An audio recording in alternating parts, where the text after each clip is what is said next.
Product provided by Nintendo.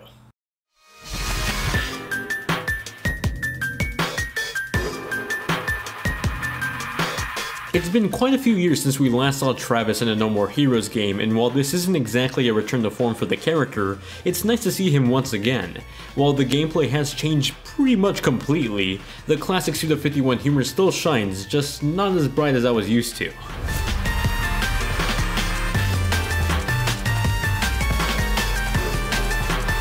Without spoiling too much regarding the story, it takes place after the events of No More Heroes 1 and 2.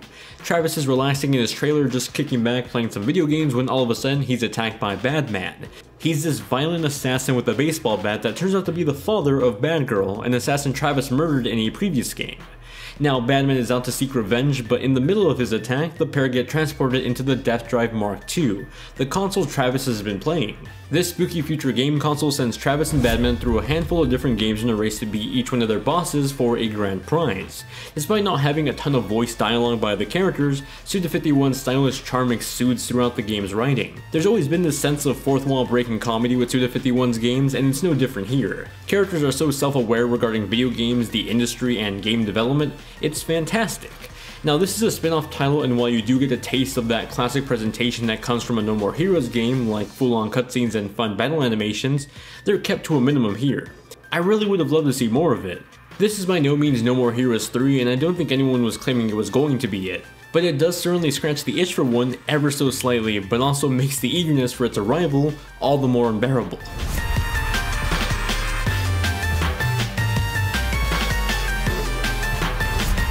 Despite being a minimal story, Travis Strikes Again finds a way to add a hint of amusement to it that feels like it's part of the No More Heroes series. Sadly, the same can't be said about the gameplay. Travis Strikes Again takes a top-down arcade approach to it that, while it can be fun, it easily gets repetitive. Arcade nature isn't new to the series, go back and play the first two games and they feel arcadey in their own right. However, where those games had flair and style to it, Travis Strikes Again sort of lacks it. The first few hours of the game are admittedly enjoyable. You can play as either Travis or Batman, or both if you choose to play the co-op option. Both characters have a similar moveset to each other, having one light attack that you can hold down for continuous use, or a strong attack that has a little bit more build-up to it. As you use up your attacks, you'll have to recharge your battery gauge to be able to use your attacks to their full potential. It can be a bit annoying in the less important fights, but are nice obstacles in the more challenging ones. Aside from your basic attacks, as you play through the game you'll find skill chips that can be equipped to perform more lavish attacks, albeit with the cooldown timer for each one of them. They were great to execute at first, but don't really stand out from each other too much, and so their wow factor sort of dwindles down over time. That sort of describes this game's gameplay in general to me. Throughout the 10-hour story campaign, you travel through different games that each pay homage to a video game of the past. Seeing the different themes of modifications to the gameplay is awesome, but it gets a little drowned out by the repetitive gameplay. I was enjoying the quick arcade hack and slash combat at first. Each game was topped off with a grand boss battle at the end of it. It was genuinely fun, although each of the 7 games felt like they were just a little bit too long. They needed to be cut down a bit. That's in part to just how repetitive everything feels. Diving into a new game, you'll be introduced to a new theme that's set apart from the rest of the games you've played so far. It's pretty darn awesome, especially to a Tron fan like myself. Ultimately though, you end up doing a lot of the same stuff over and over again. Despite the environment and the looks changing around you, you still end up hacking and slashing enemies in a walled off grid. Finish and move on to the next grid. This continues on throughout the whole adventure, and the combat and enemy variety just don't balance it out. That really saddens me to say it because there's a lot I love about Travis Strikes Again. Suda51 has put an absurd amount of cool little Easter eggs to other indie games in this game. Travis can earn new t-shirts throughout his adventure, and each one of them features some sort of reference to a video game or something in the industry, some of which include Undertale, Hollow Knight, and Golf Story. I alone reviewed most of these games on my channel in the last few years, so I personally thought it was awesome just to see them all here. Touches like that and the self-aware writing were my favorite parts of the game. I just wish I could say the same about the gameplay.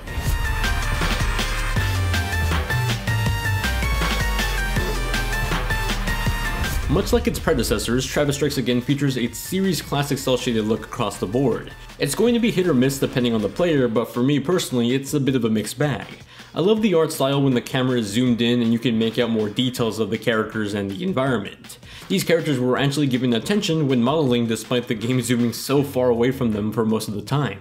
Being zoomed in makes Travis Strikes Again feel more like a real No More Heroes game, but that witty joy fizzles out at the same time when the game decides to zoom out, and sometimes a bit too often. Like in the second game where you're flipping houses and streets around in a puzzle setup. The camera oddly zooms out so far that it can be a bit difficult to see where you are both when you're playing in dock and in handheld mode. Performance is also questionable with shadows not rendering correctly sometimes and frame rates dipping constantly whenever there's a handful of enemies at once. There are some really cool art style themes throughout the game because of the multiple types of games that you can play, but they're sadly plagued with all these same issues too.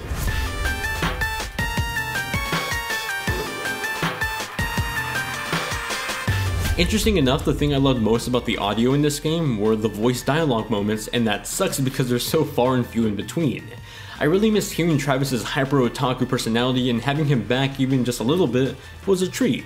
Outside of that, the music and general sound design were appropriately matched to fit the theme of each of the games in Travis Strikes Again. While they didn't really stand out to me except for the remix of the main theme, they weren't bad either, they just sort of felt adequate. Nothing really much to write home about, and I mean that quite literally.